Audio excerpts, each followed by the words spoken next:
Hello students, कैसे हैं आप सब लोग। आशा करता हूं अच्छे होंगे। मैं अंकित शर्मा आपके अपने परिवार फिजिक्स गुरु पर आपका हार्दिक स्वागत करता हूं। देखिए, आज हम पढ़ने वाले interference in thin films due to reflected light, यानी कि रिफ्लेक्टेड लाइट की वजह से थिन फिल्म्स में जो रिफ्लेक्ट इंटरफेरेंस होता है वो हम पढ़ने वाले हैं। अब बेटा, उससे पहले हमें थिन फिल्म्स का पता होना चाहिए। ये थिन फिल्म्स क्या होती है बेटा, इसका कॉन्सेप्ट किसने दिया था बेटा। थिन फिल्म्स का कॉन्सेप्ट दिया था न्यूटन जी ने एंड हुक्स ने। हाँ जी, ये न्यूटन जी आपका कहीं पीछा नहीं छोड़ेंगे।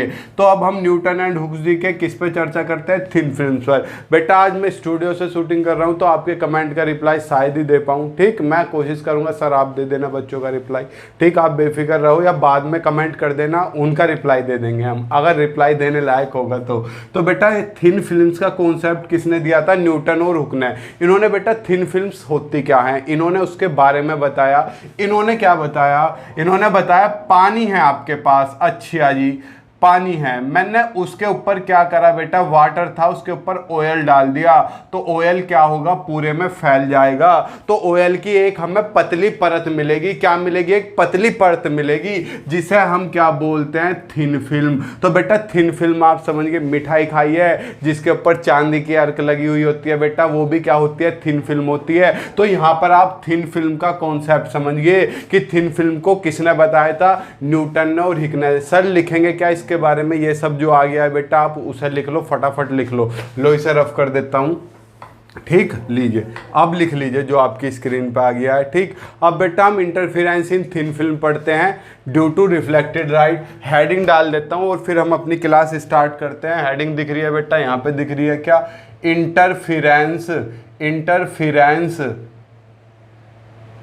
ठीक in thin films, in thin films due to reflected light, यानी कि रिफ्लेक्टेड लाइट की वजह से बेटा इंटरफेरेंस इन थिन फिल्म, पतली फिल्म में इंटरफेरेंस।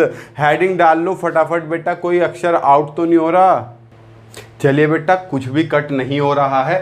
देखो हम क्या कर रहे हैं बेटा, एक थिन फिल्म लेते हैं बारीक सी। अब बेटा अगर मैं बारीक सी बनाऊंगा तो उसका फिगर कैसे चमकेगा, इसलिए बेटा फिगर के लिए मैं उसे थोड़ी मोटी बना देता हूं। ठीक है, छोटी मगर मोटी माते शक्तिमान वाली, ये री लो, ये मैंने थोड़ी थिन फिल्म ले ली। सर ये तो थिन कहाँ है, ये तो बतेरी मोटी। अरे फिगर दिखाने की वजह से बनाई है। ठीक है, ये यहाँ से बिल्कुल लेवल में ले ली। अब थिन फिल्म की खास क्या बात क्या होती है, आप बेटा क्या करना, घर पे पानी लेके उस पर ऑयल डाल देना और उसके ऊपर टॉर्च लगाना, लाइट जलाना। तो लाइट जलाने के बाद आप देखोगे बेटा लाइट पूरे में फैल गई है। किस में फैल जाती है, पूरे में चमक उत्पन्न हो जाती है। क्यों होती है, क्योंकि उसमें बेटा मल्टीपल इंटरफेरेंस होता है। मल्टीपल मतलब बहुत सारा इंटरफेरेंस। कैसे, देखो बेटा यहाँ कोई लाइट सोर्स था, ये रहा, मैंने इससे लाइट डाल ली, ये आ गई। अब बेटा जब लाइट यहाँ आई तो ये यहाँ पे मैं क्या डाल लूँ बेटा, एक नॉर्मल डाल लूँ। सर कितना लंबा नॉर्मल डालोगे, अरे वैसे ही डाल दिया मैंने। तो आपको पता है बेटा जब लाइट रेयर से डेंसर में आती है तो नॉर्मल की तरफ आ जाती है, ये आ गई नॉर्मल की तरफ, यहाँ टकराई बेटा। अब यहाँ भी मैं नॉर्मल डाल लूँ।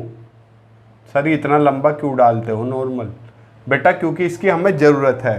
तो फिर बेटा डेंसर से रेयर में जा रही है तो नॉर्मल से दूर हो जाएगी। ठीक, तो सर ये तो हमें पता है, ये क्या हुआ, ये सब तो आपको पता है। वह सघन से विरल में जाती है, विरल से सघन में जाती है। लेकिन एक बात समझो, क्या समझो मुन्ना, अबे ये जो थिन फिल्म है ना, इसमें रिफ्लेक्शन और रिफ्रैक्शन दोनों होते हैं। मतलब अबे जब इस लाइट पे टकराई ना तो कुछ हिस्सा तो रिफ्रैक्शन दिखाएगा और कुछ हिस्सा रिफ्लेक्शन दिखाएगा। लो इसी रेडी मार्कर से बना देता हूं ताकि आपको कंफ्यूजन ना हो। ठीक, कुछ हिस्सा तो रिफ्रैक्शन दिखा देता है और कुछ हिस्सा रिफ्लेक्शन। तो इंटरफेरेंस इन थिन फिल्म बेटा यही है, कुछ हिस्सा यहाँ पर भी बेटा रिफ्रैक्शन भी हुआ तो साथ में रिफ्लेक्शन भी होगा। सेम सेम सेम सेम, जब यहाँ टकराएगी बेटा यहाँ भी सेम प्रोसीजर यही होगा, नॉर्मल डालोगे तो डेंसर से रेयर में जा रही है तो नॉर्मल से दूर हटेगी और कुछ हिस्सा वापस से रिफ्लेक्शन, और यो प्रोसीजर फिर यहाँ यो प्रोसीजर चलता ही रहेगा।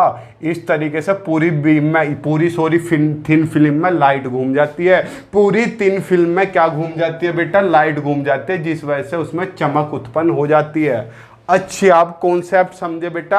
थिन फिल्म की खास बात ये होती है, अगर आप थिन फिल्म पर लाइट डालते हो तो वहां पर रिफ्लेक्शन भी होगा और रिफ्रैक्शन भी होगा, यानी कि लाइट टकरा के वापस भी आएगी और लाइट आर पार भी निकलेगी। ऐसा कैसे पॉसिबल है? ऐसा पॉसिबल होता है बेटा।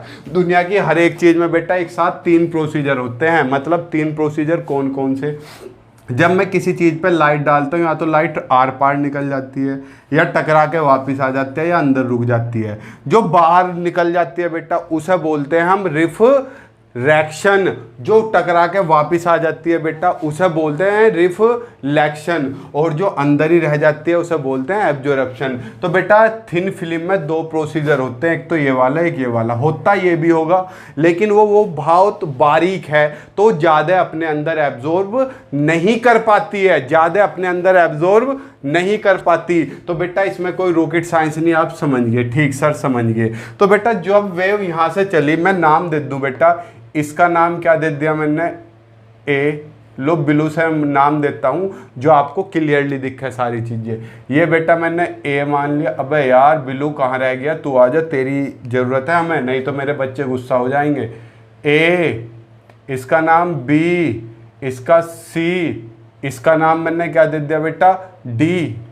और यहाँ से मैं क्या करता हूँ बेटा, इस लाइन पे एक नॉर्मल ड्रॉ कर लेता हूँ जो यहाँ 90 डिग्री का एंगल बना देता है, और नॉर्मल है तो इसका नाम क्या रख देता हूँ? एन। और बेटा इसकी खास बात एक होती है, समझना, ये आपने 12th में पढ़ा होगा, पर प्रमोट तो नहीं, प्रमोट तो इस साल हुए हैं 12th के, आप नहीं हुए थे, आप फर्स्ट ईयर में प्रमोट हुए हो। बेटा जब लाइट बीम आती है तो एक वेव फ्रंट होता है, हिंदी वालों तरंगाग्र। हाइजेनबर्ग का सुना था वेव ऑप्टिक्स में? अबे तरंग में आपने हाइजेनबर्ग का सिद्धांत सुना होगा। तो हाइजेनबर्ग ने कहा था जो लाइट रे सरफेस के साथ एंगल बनाती है, जो लाइट रे सरफेस के साथ एंगल बनाती है वो ही वेव फ्रंट सरफेस के साथ बनाएगा। मतलब अबे वेव फ्रंट क्या होता है? जैसे ये वेव जा रही है तो इनका वेव फ्रंट कौन सा, चलने का तरीका। तो बेटा अब यहाँ पे देखो, कोई वेव ऐसे आ रही है, ऐसे, तो उसका वेव फ्रंट क्या होगा? ये। और सरफेस ये है, अगर ये सरफेस के साथ बेटा आई एंगल बना रही है तो इसका वेव फ्रंट भी सरफेस के साथ आई एंगल ही बनाएगा। तो बेटा ये जो हमने नॉर्मल डाला यो आई एंगल ही बनाएगा इसके साथ। तो एंगल भी लिख दूं बेटा, ये मैंने लिख दिया आई। क्यों? क्योंकि ये भी आई बना रहा है। अब बेटा ये रिफ्लेक्टेड एंगल है, रिफ्रैक्टेड, तो ये आर और ये भी आर होगा। सर ये आर कैसे होगा? अरे 2 पैरेलल लाइन है और कोई तिरछी लाइन काट दे तो बेटा इंटीरियर एंगल। अब एकांतर कोण या अंतःकोण क्या होते हैं? बराबर ये भी आर ये भी आर। ये हम सब कर क्यों रहे हैं और इसमें ये सारी थ्योरी कैसे लिखनी है बेटा? थ्योरी लिख लो, आगे ढिचुम लिख ली, स्क्रीनशॉट ले लो, बाद में लिख लेना थ्योरी को। अब आगे चलते हैं हम बेटा। देखो यहाँ पे अब हमें पाथ डिफरेंस निकालना है बेटा। एक लाइट रे यहाँ से चल के यहाँ तक पहुंची और दूसरी यहाँ से चल के यहाँ तक पहुंची, तो दोनों में पाथ डिफरेंस होगा। तो the path difference is given by, यहाँ लिख दूँ, दिख रहा है, the path difference is given by.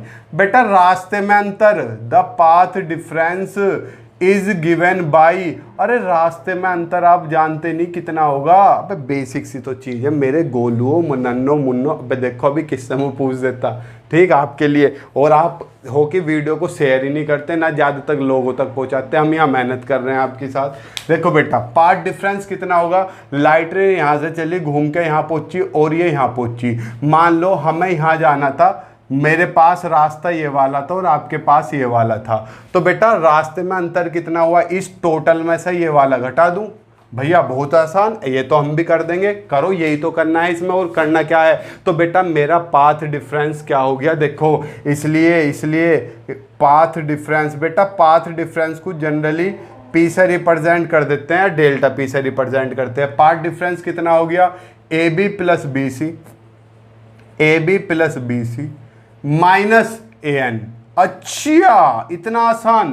हाँ बेटा, अब हमें कुछ नहीं करना, ए बी बी सी की वैल्यू निकालनी है, इसमें पुट करनी है और ए एन की निकाल के माइनस कर देनी है। सर फिर हो जाएगा? नहीं बेटा, आ जाओ, एक छोटी सी चीज़ और समझो बेटा। A B plus B C OL में जा रही हैं और ये पानी में जा रही हैं, तो बेटा दोनों के उसमें भी तो अंतर होगा, किसमें? मोशन में। तो इसमें हम किससे मल्टीप्लाई कर देते हैं? म्यू से, और इसमें 1 से। सर μ1 का कॉन्सेप्ट, अरे जो OL है हमें पता नहीं उसका अपवर्तन गुणांक, रिफ्रैक्टिव इंडेक्स कितना है, हमने म्यू मान लिया और म्यू से मल्टीप्लाई कर दी। अरे हवा हवा हवा बसंती हवा, हवा का तो हमें पता है, हवा का कितना होता है? 1, तो हमने 1 से मल्टीप्लाई कर दी। ठीक, तो मेरा पाथ डिफरेंस क्या आ गया? पी क्या? डेल्टा पी मान लूँ, कितना? Mu A B plus B C minus A N, ये मेरा पार्ट डिफरेंस की इक्वेशन आ गई। अब मुझे इसकी ज़रूरत पड़ेगी, तो अब मुझे क्या निकालनी है बेटा? ए बी बी सी निकालनी है और ए एन निकालनी है। मैंने इसे इक्वेशन नंबर 1 मान लिया। फटाफट इसका स्क्रीनशॉट लो। आई होप आपने स्क्रीनशॉट ले लिया होगा। तो बेटा ये जो फिल्म थी इसकी हमने मोटाई कितनी मान ली? टी मान लिया। भाई थिकनेस, टी का मतलब थिकनेस होता है मेरे खिलाड़ियों। अब आ जाओ, अब मुझे ए बी निकालना है बेटा। जो मेरा ए बी है, अच्छा ए बी किस वाले ट्रायंगल में आ रहा है? इस वाले ट्रायंगल में, ए बी डी में। तो मैं ट्रायंगल ए बी डी लगा दूं क्या? In triangle A B D, तो कोस आर बेटा, कोस क्या होता है? Base upon hypotenuse. सर आपने बेस ही क्यों लगाया? अभी पता चल जाएगा बेटा। देखो जो एंगल होता है, आपने ये पढ़े हैं थीटा, जो एंगल के जस्ट सामने होता है वो परपेंडिकुलर होता है, जो लंबे वाला होता है वो हाइपोटेन्यूज। अरे कर्ण लंब, और जो नीचे होता है वो बेस। तो एंगल के जस्ट सामने वाला तो परपेंडिकुलर और ये वाला बेस और ये हाइपोटेन्यूज। तो बेटा कोस आर की वैल्यू क्या आ गई? B D. मुझे पता कुछ खिलाड़ी इसमें भी कंफ्यूज हो रहे होंगे। अपॉन हाइपोटेन्यूज कर्ण ए बी। आ गया बेटा? कोई समस्या? मुझे क्या निकालना है? ए बी निकालना है। तो ए बी तो मेरा निकल गया। ये देखो ए बी इधर पहुंचा बेटा। A B is equal to B D upon cos R. अब देखो बेटा बी डी कितना है? इसकी मोटाई तो है, मोटाई हमने कितनी मान रखी है? टी मान रखी है। तो बी डी की जगह क्या रख दूंगा? टी। तो A B equal to T upon cos R. मेरे पास ए बी की वैल्यू आ गई। अब आपको दिख रहा होगा ये क्या है? समद्विबाहु त्रिभुज। तो बेटा इसकी दोनों भुजाएं बराबर है। हियर जो आपका ए बी है वो किसके बराबर है बेटा? बी सी के। ए बी किसके बराबर है? बी सी के। इसलिए बी सी भी कितना आ गया? जितना ए बी था, टी अपॉन कोस आर। बस इतना सा डेरिवेशन। देखो बेटा ये आपका ए बी भी निकल आया, बी सी भी निकल आया। ए एन में महाभारत होगी, क्योंकि ए एन तो बिल्कुल ट्रायंगल से इससे बाहर पता चल गया। हमें कम से कम यहाँ ये तो पता थी, इस वाले ट्रायंगल में तो मुझे कुछ भी नहीं पता है। पता है कुछ? ना मुन्ना ना, कुछ नहीं पता। तो इसमें अभी समस्या होगी। तो मैं क्या कर रहा हूँ बेटा? ये इक्वेशन 1 मान ली, ये इक्वेशन 2 और ये इक्वेशन 3। याद रखना तीनों इक्वेशन, क्योंकि मैं इसे रफ कर दे रहा हूँ। जल्दी फटाफट स्क्रीनशॉट ले, मैं इसे रफ कर दे रहा हूँ। चलो स्क्रीनशॉट तो ले लिया होगा आपने, क्योंकि आप चीतो लोग आपके पीछे हटते हो। ठीक, तो देखो बेटा A B plus B C निकाल लिया। मुझे ए एन निकालना है। अब ए एन कौन से ट्रायंगल में आ रहा है बेटा? A N C. अब इन ट्रायंगल ए एन सी बोल दो, चाहे ए सी एन बोल दो, तो आपका क्या होगा बेटा? साइन आई ले लूँ। सर साइन क्यों ले रहे हो? इसमें तो कोस लिया था, अभी पता चल जाएगा। थोड़ा बस सब्र रखो मेरे खिलाड़ियों। Sine i equals to angle equals to sine i equals to perpendicular upon hypotenuse, angle के जस्ट सामने वाला परपेंडिकुलर, तो ए एन अपॉन ए सी। ए सी, चलो अब ए सी किसके बराबर है? A D plus D C के। तो साइन आई किसके बराबर आ गया बेटा? A N upon A D plus D C. अरे देखो तो ए सी किसके बराबर है? A D plus D C के। अब A D plus D C divide में इधर मल्टीप्लाई में, तो ए एन किसके बराबर आ गया? A D plus D C sine i. अब बेटा मुझे कोई सी भी वैल्यू पता चल जाए। क्यों? अब भाई ये दोनों, जब ये दोनों साइड इक्वल है, बिल्कुल बीच में जा रहा है, तो ए डी और डी सी भी बराबर होंगे। यहाँ लिख दो चूंकि A D is equal to D C. A D is equal to D C. तो हम क्या करेंगे बेटा, A D plus D C की जगह भी क्या लिख देंगे, ए डी लिख देंगे इंटू साइन आई। अब आपके पास ए एन कितना आ गया, A D two A D sine i. लो जी, आपके पास ये किसकी वैल्यू आ गई, ए एन की। सर ये तो नाइंसाफ़ी है। मैंने कहा क्यों, अरे इसमें ए डी भी तो आ रहा है, इस ए डी को भी तो भगाओ। अरे आने दो, इससे क्यों दुश्मनी रखते हो, क्या कहा है, प्यार बांटते चलो, प्यार हैं। चलो आ जाओ, बता रहा हूँ, इसका भी इलाज करते हैं। ये हमने मान ली equation number first, second, third, fourth equation number होगी ये हमारी। ठीक, अब हम किसकी वैल्यू निकालते हैं, ए डी की। अब देखो बेटा, ए डी इस वाले ट्रायंगल में आ रहा है, सारा ट्रिग्नोमेट्री है पूरी in triangle A B D. बेटा इसके बाद हमें क्या करनी है, इंटरफेरेंस की कंडीशंस पढ़नी है और फ्रेस्नेल्स का बाइप्रिंस पढ़ना है। फ्रेस्नेल्स बाइप्रिंस को बहुत सारे खिलाड़ी परेशान हो गए होंगे कि वो तो कराए नहीं, कराएंगे, तसल्ली में रखो। अब ट्रायंगल ए बी डी में बेटा tan r लगा दो। सर tan क्यों लगा रहे हो, अबे लगा दो बस जो हम कह रहे हैं। tan क्या होता है बेटा, परपेंडिकुलर अपॉन बेस, तो हमने इसलिए लगाया tan r। A D upon base कितना है बेटा, B D, A D upon B D हो तो गया 10। तो मुझे क्या चाहिए बेटा, ए डी चाहिए।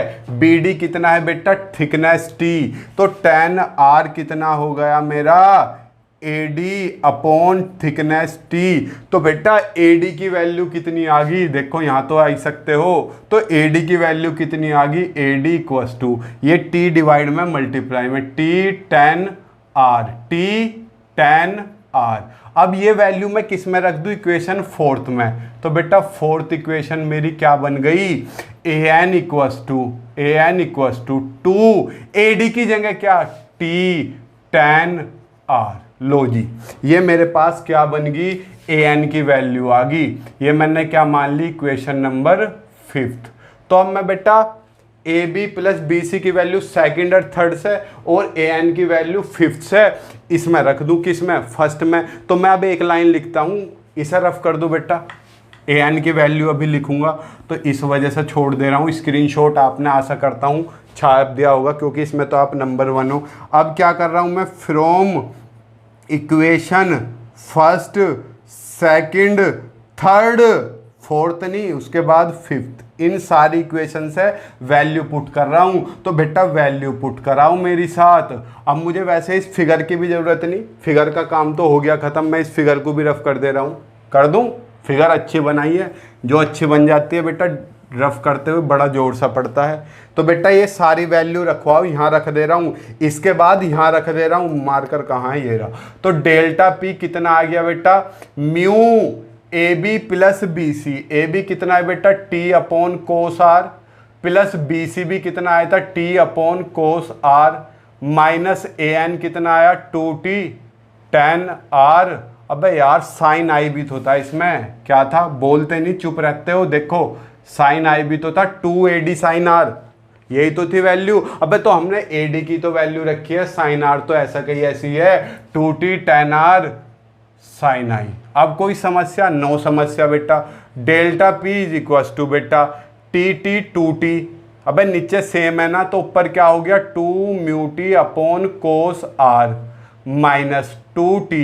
बस tan r को क्या लिख लिया, sine r upon cos r into sine i. बताओ कोई समस्या, नहीं समस्या बेटा। इसे अभी ऐसी छोड़ा, अब हमने लिखा वी नो, हम जानते हैं, क्या जानते हो बेटा, लॉज ऑफ रिफ्रैक्शन। अबे अपवर्तन का दूसरा नियम क्या था, अपवर्तन का दूसरा नियम, अपवर्तन का दूसरा नियम कहता है sine i upon sine R is equal to mu. अबे यही तो कहता है, याद है कुछ, नहीं याद तो बेटा 10th में भी है, हाँ 12th का रजिस्टर था और उसमें छाप लो। इसे रफ कर दे रहा हूं। तो यहां से साइन आई की वैल्यू क्या आ गई बेटा, बताओ साइन आई की वैल्यू क्या आ गई, म्यू साइन आर। तो साइन आई की जगह क्या लिख दूंगा मैं, म्यू साइन आर लिख सकता हूं। देखो तो यहां से साइन आई की वैल्यू क्या आ गई बेटा, म्यू साइन आर। तो मैंने क्या करा, ये वैल्यू इसमें पुट कर दी। So delta P is equal to 2 mu T upon cos are minus 2t sine r upon cos r into mu sine are, sine i की जगह म्यू साइन आर। अब देखो बेटा 2 mu T upon cos r, 2 mu T upon cos r, पूरे में से common, तो मैंने डेल्टा पी कितना आ गया बेटा 2 mu T upon cos r, पूरे में से मैंने कॉमन ले लिया, तो क्या बचा बेटा यहाँ पे 1 minus sine are, sine are sine square R, ये बचा मेरे पास। अब बे ये सरफ कर दूं, आ जाओ जल्दी, भावनाओं को समझो, मेरी गर्मी हो रही है यहाँ पे बहुत। बेटा डेल्टा पी कितना आ गया 2 mu T upon cos R, 1 minus sine square R, अरे 1 minus sine square theta cos square theta, तो 1 माइनस साइन स्क्वायर आर किसके बराबर बेटा कोस स्क्वायर आर के, यहाँ कोस आर से एक पावर कट गई, तो बेटा पाथ डिफरेंस कितना आ गया 2 म्यू टी कोस आर। लेकिन ये पाथ डिफरेंस असली नहीं है, एक थोड़ी सी चीज है इसमें, पहले इसका स्क्रीनशॉट लो। आई होप आपने स्क्रीनशॉट ले लिया होगा। तो देखो बेटा ये अब ये कहाँ से आ गया बेटा, जादू से आ गया। ठीक, देखो हमने लिखा हुआ है यहाँ पे, क्या लिखा हुआ, इस चीज को थोड़ा ध्यान से सुनना, this path difference is not actual, यानी कि जो पार्ट डिफरेंस निकला है ये एक्चुअल नहीं है। इतनी मेहनत करी और एक्चुअल नहीं, सब बेकार हमारा, अबे बेकार नहीं हो यहाँ, बट इट इज अपारेंट, लेकिन यो आभासी है। अरे आभासी हो गया यो, because when the light is reflected from the surface of an optically denser medium, जब लाइट किसी डेंसर मीडियम से टकरा कर रिफ्लेक्ट होती है, a phase change of pi occurs, phase में पाई का चेंज हो जाता है, due to which there will be a path difference, due to which there will be a path, नीचे नहीं दिख रहा बेटा, यहाँ लिख देता हूँ, there will be a path, अभी समझाता हूँ क्या लिखा है मैंने, घबराओ मत, there will be a path difference of lambda by 2। ये क्या क्या लिख रहे हो सर, अबे देखो तो सही, जब आपकी लाइट रे ऐसे थी, ऐसे आई और वो ऐसे घूमगी, तो बेटा बिल्कुल डायरेक्शन के जस्ट अपोजिट होगी, पहले डायरेक्शन ऐसे थी अब ऐसे होगी, तो बेटा यानी के क्या हुआ, यानी के वहां पे फेज चेंज हो गया, और जस्ट अपोजिट होने पे कितने डिग्री का एंगल बनता है 180 का, जिसे हम पाई बोलते हैं, तो बेटा फेज डिफरेंस पाई हो गया। अब फेज डिफरेंस पाई हो गया तो बेटा पार्ट डिफरेंस लैम्डा बाई 2 कहां से आ गया, आपने रिलेशन पढ़ा है किसमें, फेज डिफरेंस में एंड पार्ट डिफरेंस में, अब पढ़ा तो है, phase difference is equal to 2 pi by lambda into path difference, phase difference की value pi equal to 2 pi by lambda into path difference, देखो पाई से पाई कट गया तो लैम्डा बाई 2 ये आ गया पाथ डिफरेंस। बेटा हमारा कितना आया था ये, और इसमें ये फालतू आ रहा है, तो मुझे ये कम करना पड़ेगा, इसलिए the value of path difference is given by, the value of path difference is given by, ये वाली वैल्यू इसमें एक्स्ट्रा है, तो ये वाली वैल्यू मुझे कम करनी पड़ेगी, इज गिवन बाई, तो आपका बेटा पाथ डिफरेंस कितना हो गया, ये जो आपकी वैल्यू आई थी ना 2 म्यू टी कोस आर, इसमें से लैम्डा बाई 2 माइनस कर दो, ये आपका एक्चुअल पार्ट डिफरेंस हो गया। लो खत्म, खत्म इतनी जल्दी, रुको बेटा मारकर उठा लेता हूँ मैं एक बार, ठीक, मारकर चूराए बेटा, जैसे क्रिकेट खेलते हो ना, कहते हो नहीं बॉल चूगी, चूना मतलब गिरना, तो इस बार विकेट है, बल्लेबाज के हाथ से बल्ला गिर गया, बल्ला गिर रहा है छक्का लगेगा, तो बेटा टीचर के हाथ से मारकर गिरा है, इसका मतलब बहुत ज़्यादा इंपॉर्टेंट है, तैयार कर लेना, इंपॉर्टेंट तो ये है ही। अब हमें क्या करना है बेटा, केस लिखने हैं फॉर मैक्सिमा, अगर हम मैक्सिमा की बात करें, फॉर मैक्सिमा, तो the path difference for maxima is, इसे इक्वेशन नंबर ए मान ली, the path difference for maxima is, बेटा मैक्सिमा के लिए पार्ट डिफरेंस हमने कितना निकाला था, एन लैम्डा नहीं निकाला था क्या हमने मैक्सिमा के लिए पार्ट डिफरेंस, याद है कुछ, हाँ याद है, तो बेटा ए इक्वेशन आपकी क्या बनेगी, इसलिए ए इक्वेशन क्या बनेगी बेटा, पार्ट डिफरेंस की जगह एन लैम्डा आ जाएगा, तो 2 mu T cos are minus lambda by 2 equals to N lambda, यही तो बचेगा, हाँ सर यही बचेगा। अब बेटा इसे सोल्व कर लो, कैसे, 2 mu T cos R lambda by 2 minus का है, दूसरी तरफ जाके प्लस का, अच्छा प्लस का हो गया, तो मैंने क्या किया बेटा 2 mu T cos R equals to 2n lambda plus lambda by 2, ये हो गया। तो 2 mu T cos R is equals to बेटा लैम्डा बाई 2 कॉमन कितना बचा 2n प्लस 1, यही तो बचा लैम्डा बाई 2 कॉमन, तो क्या आ गया 2n प्लस 1 बचा। तो ये बेटा आपका किसका केस आ गया, मैक्सिमा का। किसका, मैक्सिमा का। ठीक, अब हम किसका केस करेंगे, मिनिमा का। फॉर मिनिमा बेटा मिनिमा के लिए हमने पार्ट डिफरेंस दो निकलवाए थे, एक तो 2n माइनस 1 लैम्डा बाई 2 और एक 2n प्लस 1 लैम्डा बाई 2 हमने बताए थे फॉर मिनिमा।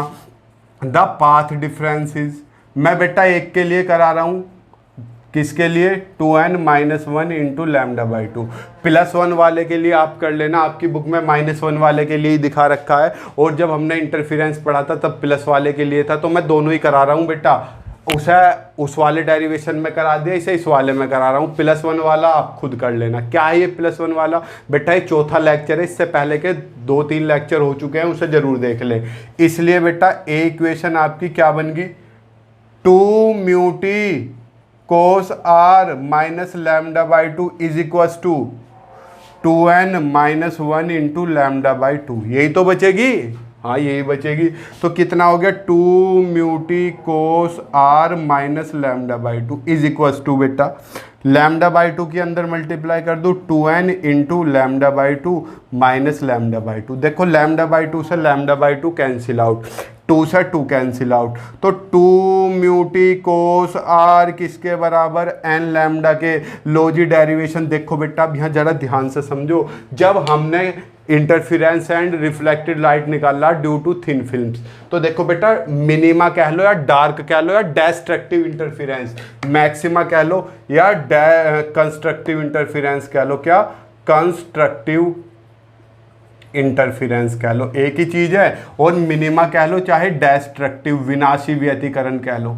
ठीक, तो बेटा जब हमने निकाला था तो हमारा ये केस आ रहा था ब्राइट के लिए, इसमें किसके लिए आया है, डार्क के लिए। तो इस चीज़ को लेकर कंफ्यूज मत होना। डेरिवेशन में कोई दिक्कत हो बेटा हमें ज़रूर बताना, और कोई भी क्वेरी हो कमेंट में ज़रूर बताना। तुम्हारे लिए बेटा पसीने में नहाना पड़ रहा है, ठीक है, क्योंकि यहाँ लाइट बहुत बड़ी बड़ी लगती है। ठीक, चलो कोई भी डाउट हो हमसे कल ज़रूर पूछना या कमेंट में बता देना कोई भी डाउट। कल मिलेंगे हम इसी टाइम में नए टॉपिक के साथ। जय हिंद, जय Bharat, take care, good luck, be happy.